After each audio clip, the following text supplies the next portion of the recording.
Well, it's Thursday once again, and it's time to do question and answers for non-resident Indians. That's NRIs. NRI Q&A we do every Thursday. As many of you who are following this channel, this channel incidentally belongs to FundooMoney World. FundooMoney is your 24/7 buddy for all your money matters.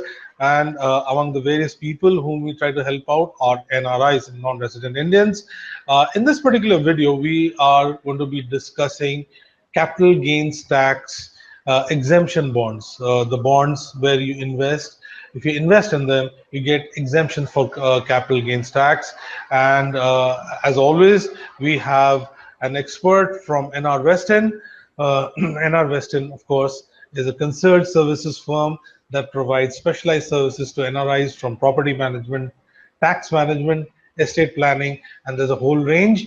And we have with us Chavi Pravakar, who's the CEO and co-founder of NR Weston. So on the other side of a very small break, I'll be asking Chavi about how NRIs can invest in capital gains bond. Please stay with us.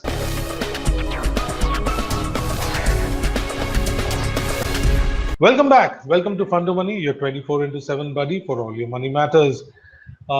We are doing NRI Q&A.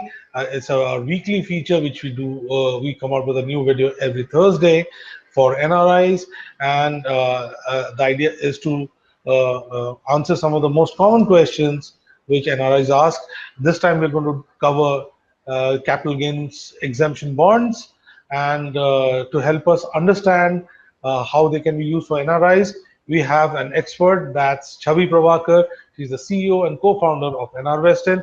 NR Weston is a concierge services firm providing specialized services, be it property management, be it estate planning, be it tax planning. So there's a whole range of services they provide. You can check out the details in the description section of this video. You can check out the site, you can check out the Facebook page, you can go to our site, that's www.fundoomoney.com, and go to their site. There are our affiliate partners. So that's a little bit of an intro. Now let's get into action.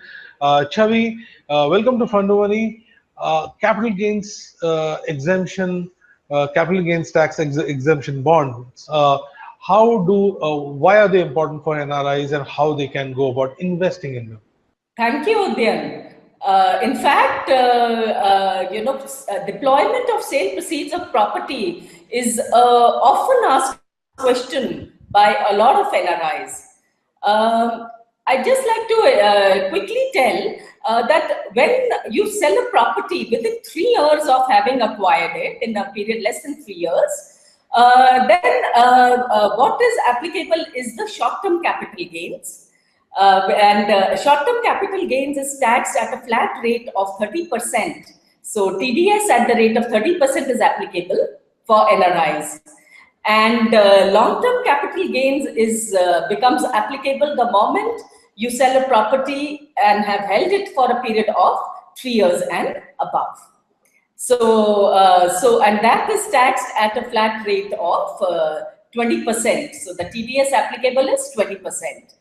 Tax exemptions are provided to NRIs under 2 acts. There are 2 sections of Income Tax Act. So under Section 54, you get an exemption if after having sold a property, you buy another property within 2 years. So the time period within which you have to buy another property and deploy the money that you earned from the sale proceeds is 2 years.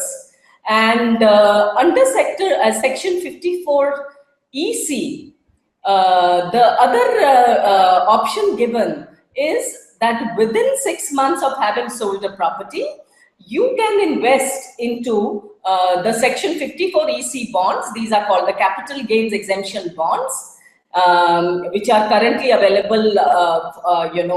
2 bonds are available, NHAI and REC bonds.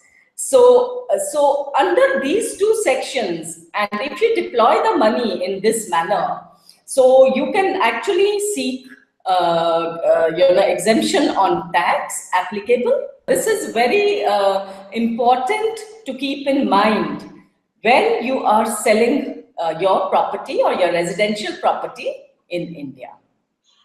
Oh, that's a lot of good information. NRI selling property obviously will need to get good guidance, not only from property management firms and concierge services firms like Chavis, where they guide you, but on the transaction. Apart from that, you need to do your tax planning as well, which is very, very evident because if you do it well, it becomes a very tax efficient sort of outcome. Of course, you need specialized advice because what is being provided here is a very generic kind of advice. There will be lots of other issues, how when it was when it was bought, how it's been sold, and then there are a host of tax related things that one needs to check out. But net, if you made long term capital gains out of a property sale, residential property sale, you can put the money in cap gains, exemption bonds, 54 EC bonds, and some of the other things that Chavi just mentioned. That's NHAI bonds and REC bonds. So you can take a look. And of course, the other details you'll have to tap into your investment advisors. It's always good to tap into a qualified investment advisor who's getting some kind of a reference from somebody you know. So that's a good idea. So you can get the gist of the discussion in the description section of the video as always, and you can use the closed caption option feature for this video to get the edited highlights. You can follow this video on all our social media network pages, be it Facebook, LinkedIn, Twitter, G+, and so on. And of course, you can get a whole host of videos, not only on YouTube playlists. There are different playlists. We encourage you to go and check out those playlists, including quite a few with NRIs that we have done, and we will continue to do so. Apart from that, there's a whole huge collection of videos on our site. That's www.fundoomoney.com. Till the next week, take very good care of yourself and goodbye.